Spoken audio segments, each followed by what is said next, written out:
The boutique on Rodeo Drive in Beverly Hills wasn't just a store, it was a symbol of exclusivity. Gleaming glass doors framed by pristine white marble opened into a haven of luxury. Rows of designer handbags, sparkling jewelry under spotlit displays, and racks of clothing priced higher than most monthly rents. It wasn't a place for window shoppers, at least that's how Helena, the boutique manager, saw it. Helena had built her reputation on a simple principle: protect the brand. She ran a tight ship, no idle chatter among employees, no smudged glass counters, and absolutely no tolerance for people who didn't look like they belonged. On that particular Tuesday, the store hummed quietly with the soft sounds of classical music, and Helena was stationed by the entrance, her sharp eyes scanning for anything out of place. Then the doors opened, and a woman walked in, tall, poised, wearing oversized sunglasses and a simple cream coat. Her heels clicked softly against the marble floor as she took in the store, her hand brushing lightly against a rack of silk scarves. To Helena, it was clear this woman wasn't a regular. There was something slightly off. Maybe it was the understated outfit, or perhaps it was just the way she lingered a bit too long at the jewelry case. Helena's instincts kicked in, approaching briskly. "Ma'am, we have a private shopping appointment scheduled shortly. I'm afraid I'll need to ask you to leave." The woman lowered her sunglasses, revealing piercing blue eyes that momentarily caught Helena off guard. There was a flicker of recognition, but Helena quickly dismissed the thought. "I assure you I'll only be a moment," the woman said in a calm, even tone. "I just wanted to look around." Helena stiffened, politeness giving way to firm resolve. "I'm sorry, but this is a private establishment. If you'd like to book an appointment, we'd be happy to accommodate you another time." For a brief moment, the woman's expression didn't change. Then, without a word, she slid her sunglasses back on and walked out. Her heels echoed as she left. Helena watched her go, a faint sense of satisfaction settling in. She had done her job, protected the brand, but something about the encounter unsettled her. There was a quiet intensity in the woman's demeanor, as though she knew something Helena didn't. Helena didn't think much about the incident at first, but later that evening, as she locked up the store and headed home, the memory of the mysterious woman began to linger in the back of her mind. There was something about her, something poised and unshaken, as if she were accustomed to being treated with deference. Helena had dismissed her with the confidence of someone who assumed she held all the power, but now she wondered who that woman really was. The following morning, whispers began to ripple through the staff. One of the sales associates, a young woman named Sophia, approached Helena hesitantly. "Did you hear about the woman from yesterday?" Sophia asked, her voice low but tinged with excitement. Helena raised an eyebrow. "What about her?" Sophia glanced around before continuing. "One of the customers this morning said it was Melania Trump." Helena froze, her hand gripping the edge of the counter. She stared at Sophia, the words sinking in slowly. "Melania Trump?" she repeated, her tone skeptical. "Yes," Sophia said, nodding earnestly. "They showed me a picture on their phone. It was definitely her." Helena's mind raced. Could it be true? Had she, in her rigid adherence to protocol, just dismissed one of the most recognizable women in the world? A wave of unease swept over her, but she quickly masked it with her usual composure. "It doesn't matter who she was," she said briskly. "Rules are rules. We can't let just anyone wander in without an appointment." But deep down, Helena knew this wasn't just anyone, and while she tried to focus on her work, a gnawing feeling took hold. If that really had been Melania Trump, what would happen next? Word spread faster than Helena could have anticipated. By the afternoon, the boutique buzzed with murmurs from both employees and customers alike. While Helena tried to maintain an air of control, the whispers only grew louder. "She looks so elegant," one customer said, while perusing the handbags.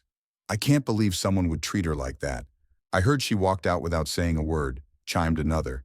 "So classy, but you just know she was furious." Helena, overhearing bits of these conversations, felt a knot tightening in her stomach. The world of high fashion wasn't just about luxury, it thrived on reputation. A single misstep, especially one involving someone like Melania Trump, could tarnish a brand for years. That evening, as Helena scrolled through her phone, a chill swept over her. Social media had picked up on the story. Someone, likely a customer, had posted a vague but damning account of the incident. A certain boutique manager just kicked out one of the most famous women in America. Classless behavior in a so-called luxury establishment. Though the post didn't name the boutique outright, the comments were buzzing with speculation. People were tagging brands, asking for clarification, and some even claiming they knew exactly which store it was. Helena's chest tightened. She tossed her phone aside, trying to convince herself it would blow over. People always overreact online, she muttered under her breath, but her confidence felt shaky. The next day, her worst fears came true. A local news outlet picked up the story, running a short segment speculating on the identity of the boutique. Although they didn't confirm it outright, the coverage was enough to make her feel exposed. Customers began arriving not just to shop but to gossip. One woman, holding a latte and sporting oversized sunglasses, leaned into her friend and whispered loudly, "This is the place, isn't it?" Helena's mask of control began to slip. Still, she held her ground. She was sure of one thing: Melania wasn't coming back. Someone as prominent as her wouldn't bother revisiting the scene of an insult. But Helena was wrong. The return was coming, and it would be impossible to ignore. It happened on a Friday afternoon, just as the boutique was reaching its peak of the day. The sunlit showroom bustled with well-dressed patrons browsing the racks and sales associates rushing to accommodate them. Helena stood near the cashier counter, exuding her usual air of authority, but even she couldn't have anticipated what was about to happen. The glass door swung open with deliberate force, and in stepped the woman Helena had so quickly dismissed, Melania Trump. But this time she wasn't alone. A small entourage followed her, a security detail in tailored suits, a woman holding a sleek leather briefcase, and another figure who appeared to be a publicist. Behind them, several photographers lingered just outside the entrance, their camera flashes igniting a frenzy. The quiet murmur of the boutique was replaced by gasps and a flurry of whispers. Melania stood tall and poised, her expression unreadable. She wore a fitted black dress, simple yet commanding, paired with a set of diamonds that caught the light with every movement. Her presence was magnetic, pulling all eyes in her direction. Helena's heart sank. She felt her cheeks flush and her hands grow clammy as she locked eyes with Melania, who looked at her for a moment that felt like an eternity. There was no anger in her gaze, no scorn, just an air of quiet control that unnerved Helena more than any confrontation could have. "Good afternoon," Melania said, her voice calm but firm. "I'd like to look around now. Is that allowed?" The question hung in the air, carrying a weight that was impossible to ignore. Every employee in the room froze, their eyes darting between Melania and Helena. Customers whispered behind perfectly manicured hands, their curiosity barely contained. Helena's instinct screamed at her to say something, anything, to regain control of the situation, but no words came. Instead, she nodded stiffly, stepping aside to allow Melania access to the store she had been so abruptly dismissed from just days earlier. As Melania moved through the boutique, her entourage stayed close, observing every detail. She didn't rush, examining each display, her fingers brushing over fabrics, and her eyes pausing on price tags. To Helena, it felt less like shopping and more like an evaluation, as though Melania were taking note of every corner of the store and every misstep Helena had made. The tension in the boutique was palpable. Even the other customers seemed to tread lightly, their movements more subdued as they tried to take in the unfolding scene. Helena, meanwhile, could feel her authority slipping away with every passing second. But the moment that would truly change everything hadn't come yet. It was just around the corner. The atmosphere in the boutique became electric, a mix of suspense and anticipation that no one could ignore. Customers pretended to browse but stayed within earshot, craning their necks to observe. Employees stood at attention, unsure of what to do, but unwilling to be caught slacking in this moment. Helena, for her part, tried to blend into the background, but it was impossible. Melania's presence had turned the spotlight directly onto her. As Melania approached the jewelry case, her gaze swept the display before pausing at an elaborate diamond necklace. CE. She glanced at the nearby sales associate, a junior employee named Clara, who stepped forward hesitantly. "May I see this piece?" Melania asked, her tone polite but laced with authority. Clara fumbled slightly but managed to retrieve the necklace and place it on the counter. "Of course, ma'am," Clara said. Melania studied it for a moment before glancing over her shoulder. "What do you think?" she asked, directing her question not to her entourage but to Helena, who stood frozen just a few feet away. The question caught Helena off guard. She stammered, struggling to find her voice. "It's a beautiful piece, one of our finest," she said, her words sounding hollow even to herself. Melania nodded slowly, then turned her attention back to Clara. "I'll take it," she said with a small smile, sliding her black credit card across the counter. As Clara completed the transaction, Melania turned back to Helena. Her expression remained calm, almost serene, but her words cut through the room like a knife. "It's important, don't you think, to treat everyone with respect, especially when you don't know who they are?" The store fell silent. Every eye was on Helena, who felt as though the ground might give way beneath her feet.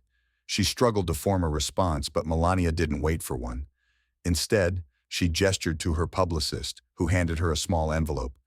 "This is for your staff," Melania said, holding the envelope out to Helena, "a token of appreciation for their professionalism." Helena hesitated before taking it.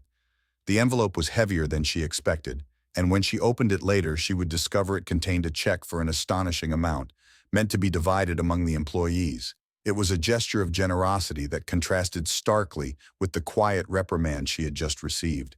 But Melania wasn't finished. She turned to Clara, who was still holding the diamond necklace, and offered her a warm smile. "Thank you for your help today. You've been wonderful." With that, she walked toward the door, her entourage falling into step behind her. As she exited, the photographers outside sprang into action, their cameras capturing every moment of her departure. Inside the boutique, the silence remained, customers whispering among themselves, and employees exchanging stunned glances. Helena stood rooted to the spot, her mind racing. She had underestimated this woman once, but the lesson she had just learned would be impossible to forget. The boutique remained in an unusual state of quiet long after Melania had left. Customers trickled out, many with their purchases in hand, but all with stories they couldn't wait to share. The employees still processing the events exchanged hushed conversations behind the counter. Helena stood near the jewelry case, her face pale, and her hands trembling slightly as she stared at the envelope Melania had handed her. She retreated to her office, closing the door behind her. Her hands shook as she pulled out the check, her eyes widening at the number. It was enough to provide a significant bonus to every employee, a gesture of kindness that only magnified the weight of Helena's mistake. She placed the check on her desk, her thoughts spiraling. Helena prided herself on her professionalism and judgment, but today her own prejudices had been laid bare. She had dismissed someone based on assumptions, never stopping to consider who they might be or what they deserved. Her mantra of "protect the brand" suddenly felt hollow when weighed against the consequences of her actions. As she replayed the scene in her mind, a new realization took hold. The boutique wasn't just about exclusivity or luxury, it was about experience, and the experience she had offered to Melania had been one of rejection, not respect. Helena felt a deep pang of shame, knowing her actions had not only damaged her own reputation but could have jeopardized the store's as well. The knock on her door startled her. It was Clara, standing hesitantly in the doorway. "Are you okay?" she asked softly. Helena nodded, though her throat felt tight. "I'm fine," she managed to say, but Clara didn't leave. "You know," Clara began, her voice tentative, "she wasn't angry. I mean, not really. It felt like she wanted to make a point, not humiliate anyone." Helena met Clara's gaze and saw no judgment there, just a quiet understanding. It was a small kindness that brought Helena back to reality. She wasn't beyond redemption, but she needed to make changes.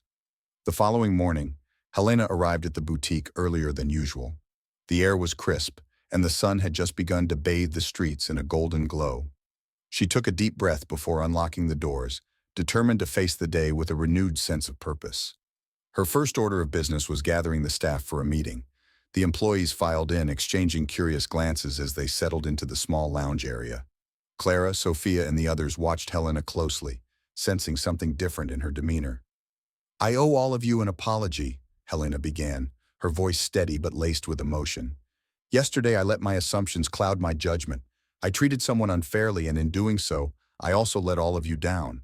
That's not the kind of leader I want to be, and it's not the kind of example I want to set." The room was silent, but the weight of her words hung in the air. Helena continued, "We have an opportunity to learn from this.